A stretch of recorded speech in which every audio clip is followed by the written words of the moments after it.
Just अभी सो के उठा हूँ और बॉडी देख लो कितनी लीन लग रही है। मैं खुद देख के हैरान हूँ।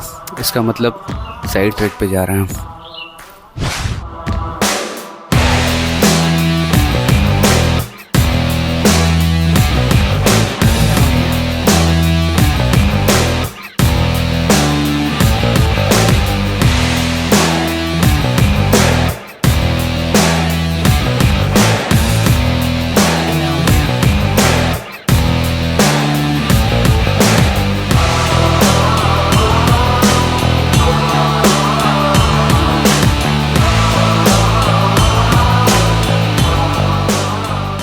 This is how I look right now after 1 year of training naturally. But wait. Take a look how I was before 1 year.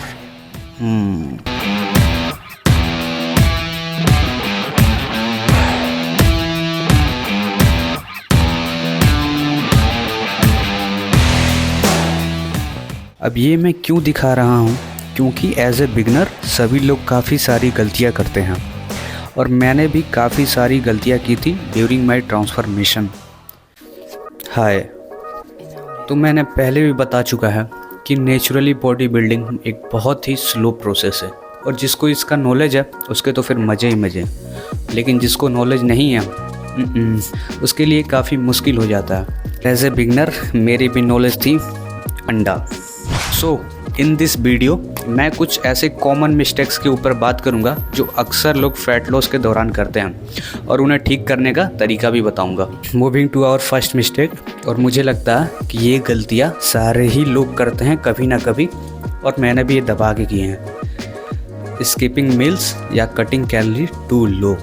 अब इसका मतलब क्या है? अक्सर लोग क्या करते हैं, डायरेक्ट मील स्किप करना शुरू कर देते हैं। जैसे कि अगर लोग 4 मील खा रहे हैं पूरे दिन में तो वो सीधे 2 पे आ जाते हैं, 1 पे आ जाते हैं, 3 पे खाना ही कम कर देते हैं। या फिर जो लोग ट्रैक करके भी खाते हैं अपने फूड को, वो कैलोरीज बहुत ज़्यादा ड्रॉप कर देते हैं। जैसे कि 2500 से सीधे 1800 2000 पे चले जाते हैं, जो कि बिल्कुल ही गलत है। अब इससे होता क्या है कि तुम इस मील स्किप्स कर दोगे या कैलोरीज को बहुत ही ज़्यादा ड्रॉप कर दोगे अपने, तो होगा क्या कि तुम्हारा मेटाबॉलिज्म बिल्कुल ही गिर जाएगा। और हम सबको पता है कि स्लो मेटाबॉलिज्म पूरे प्रोसेस को भी स्लो कर देता है। अब मेटाबॉलिज्म क्या है ये तो मत पूछना मुझसे, चलो ब्रीफ में बता ही देता हूँ कि मेटाबॉलिज्म कहते किसको हैं। जो फूड हम कंज्यूम करते हैं वो हमारे बॉडी में जाके एनर्जी में कन्वर्ट होता है, उसी को मेटाबॉलिज्म कहते हैं। जैसे कि प्रोटीन खा रहे तो अमीनो एसिड में, कार्ब्स खा रहे हैं तो ग्लूकोज में। अब मील्स स्किप करने का एक नुकसान ये भी है कि लोग भूख को कंट्रोल करते हैं मील स्किप्स करके। जब खाने जाते हैं तो वो डायरेक्ट ओवर ईटिंग करने लग जाते हैं। यानी कि सिंपली समझे तो skipping meals leads to overeating. तो अब इस दिक्कत को ठीक कैसे करें? अगर तुम ट्रैक करके नहीं खा रहे हो अपने फूड को, तो मिल्स स्किप करने के बावजूद तुम अपने पोर्शन को कंट्रोल करो। जहाँ तुम 5-6 रोटी खा रहे हो वहाँ 1-2 रोटी कम कर दो हर मील से। सपोज़ तुम दिन में 4 मील खा रहे हो तो सब में से थोड़ा थोड़ा फूड क्वांटिटी को कम कर दो, बावजूद इसके कि तुम पूरे मील से स्किप कर दो दिन के। And now moving to our second mistake, which is not drinking enough water. अब इसका क्या मतलब है कि लोगों को ये तो लगता है कि पानी काफ़ी ज़्यादा पी रहे हैं, और मैंने पहले ही बताया कि वाटर कितना ज़्यादा इम्पोर्टेंट है फ़ैट लॉस के दौरान। और इवन तुम फैट लॉस नहीं भी कर रहे हो तब भी इसकी इम्पोर्टेंस कम नहीं हो जाएगी।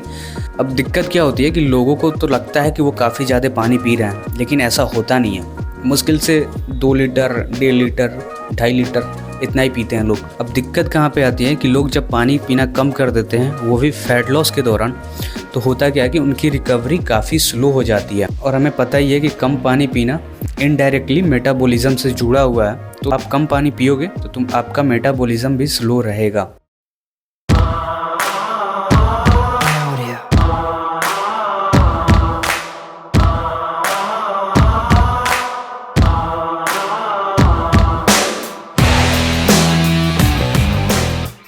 Moving to our next mistake, जो कि है जिम से रिलेटेड, ओवर ट्रेनिंग। और मुझे लगता है कि इसके बारे में इससे अच्छी जगह बात करने के लिए हो ही नहीं सकती कि हम जिम में ही बात करें इस मिस्टेक के बारे में। अब ओवर ट्रेनिंग होता क्या है कि अक्सर ये गलतियाँ बिगिनर ही करते हैं। उन्हें लगता है ज़्यादा वर्कआउट करने से और ज़्यादा वॉल्यूम रखने से वर्कआउट में उनका मसल जल्दी ग्रो होगा, जो कि बिल्कुल ही गलत है। अब होता क्या है कि ज़्यादा वर्कआउट करने से मसल को रिकवरी का टाइम नहीं मिल पाता है और लोग ओवर ट्रेनिंग करते हैं। ओवर ट्रेनिंग इज़ सिंपली जब आप किसी भी मसल ग्रुप को ज़्यादा ट्रेन करेंगे, उसे रिकवर होने का टाइम नहीं मिलेगा, वही है ओवर ट्रेनिंग। अब इससे होता क्या है, मसल टिश्यू टूट जाते हैं, जिससे उसे रिकवर होने का टाइम नहीं मिल पाता, इसलिए ग्रो भी बहुत स्लो करते हैं। और अक्सर आपने सुना ही होगा कि लोग कहते हैं कि मसल में सोरनेस है, और लोगों को लगता भी है कि ज़्यादा मसल सोरनेस ही मसल ग्रो होता है, पर बिल्कुल ये गलत है। तो ओवर ट्रेनिंग को अवॉइड करें। अब इसे ठीक कैसे करना है, हर मसल ग्रुप को वीक में 2 बार ही ट्रेन करो और 2 से 3 एक्सरसाइज ही करो एक दिन में एक मसल ग्रुप के लिए, which is perfect.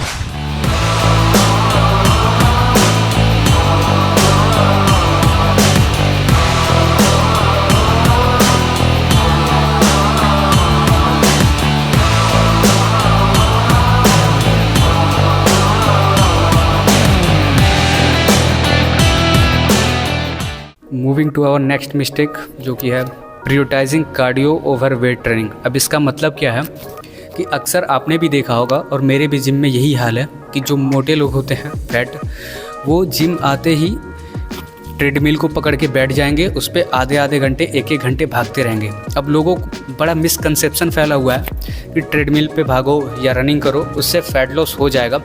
Fat loss करने का देखा जाए ना तो सिर्फ एक ही तरीका है, वो है कैलोरी डेफिसिट, और बाकी सारे उसके टूल्स हैं। कार्डियो हो गया या जो भी कह लो, रनिंग कह लो या वॉकिंग कर लो, ये सारे फ़ैट लॉस के एक टूल समझ लो कि एक टूल हैं जो कि तुम्हारे फ़ैट लॉस प्रोसेस को थोड़ा और तेज़ कर सकते हैं। बस इसी को करने से आपका फ़ैट लॉस कभी नहीं होने वाला है। तो कार्डियो को प्रायोरिटाइज़ करो, ठीक है, लेकिन उसके साथ साथ अपने वेट ट्रेनिंग को भी प्रायोरिटाइज़ करो, दोनों को इक्वली देखो। अब कार्डियो करके आप फ़ैट लॉस तो कर सकते हो, वेट लॉस हो जाएगा, लेकिन मसल गेन कैसे करोगे? मसल गेन करने के लिए आपको वेट ट्रेनिंग करना ही पड़ेगा। तो अब बात कर लेते हैं इसको ठीक कैसे करें। तो आपको करना ये है कि कार्डियो के साथ साथ वेट ट्रेनिंग को भी प्रायोरिटाइज़ करें। मैं तो कहता हूँ कि 70% वेट ट्रेनिंग हो आपका और 30% ही कार्डियो हो आपके पूरे वर्कआउट शेड्यूल में, विच इज़ परफेक्ट। कार्डियो का मतलब ये नहीं है कि बस आप ट्रेडमिल पे ही दौड़ो। आप सुबह उठ के वॉक कर सकते हो, दिन में जब भी टाइम मिले आप वॉक कर सकते हो, फिजिकल एक्टिविटी बढ़ा सकते हो, स्किपिंग कर सकते हो, साइकिलिंग कर सकते हो, दौड़ भी सकते हो, नॉर्मली चल सकते हो, सब आपका कार्डियो ही है। जो आप फिजिकल एक्टिविटी देख रहे हो सब कार्डियो है, कुछ भी करो, लेकिन साथ साथ वेट ट्रेनिंग भी करो एक अच्छे कैलोरी डेफिसिट में रह के, तब आपका फ़ैट लॉस ज़बरदस्त दिखेगा। हमारी जो नेक्स्ट मिस्टेक है उससे 70% लोग अनजाने में करते हैं और उन्हें पता भी नहीं चलता है कि वो ये मिस्टेक करते हुए आ रहे हैं, जो कि है पुअर स्लीप साइकिल। हम सबको ही पता है कि बॉडी बिल्डिंग में नींद का, स्लीप का कितना बड़ा इम्पोर्टेंस रोल है।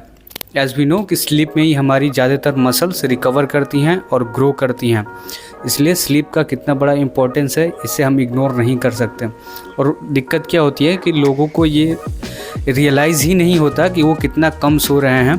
अब मैं अपने एग्जांपल दे के बताता हूँ। आज के 3-4 महीने पहले मैं भी रात के करीब 11-12 बजे, कभी कभी 1 बजे भी सोता था और सुबह जल्दी उठता था जिम जाने के लिए, जो कि स्लीप साइकिल बिल्कुल ही ख़राब हो चुकी थी। मुझे इसका पता भी नहीं चल पा रहा था। अब इसका नुकसान क्या होता था, मैं जिम में ट्रेन पूरी इंटेंसिटी के साथ करता था, लेकिन मेरी मसल अच्छे से रिकवर नहीं हो पाती थी, जिसकी वजह से मुझे जो रिज़ल्ट दिखने चाहिए थे वो नहीं दिख पा रहा था। इसलिए होपफुली अब वो रेजिस्टेंस ख़त्म हो चुका है मेरी लाइफ से। अब मैं 10 बजे तक सो जाता हूँ। अब इसे ठीक कैसे करें? कुछ नहीं है, बस 7 से 9 घंटे के बीच में जब भी तुम्हें टाइम मिले तुम नींद लो, अपनी स्लीप लो, एक गुड क्वालिटी ऑफ स्लीप लो जब भी तुम्हें टाइम मिले 7 से 9 घंटे के लिए।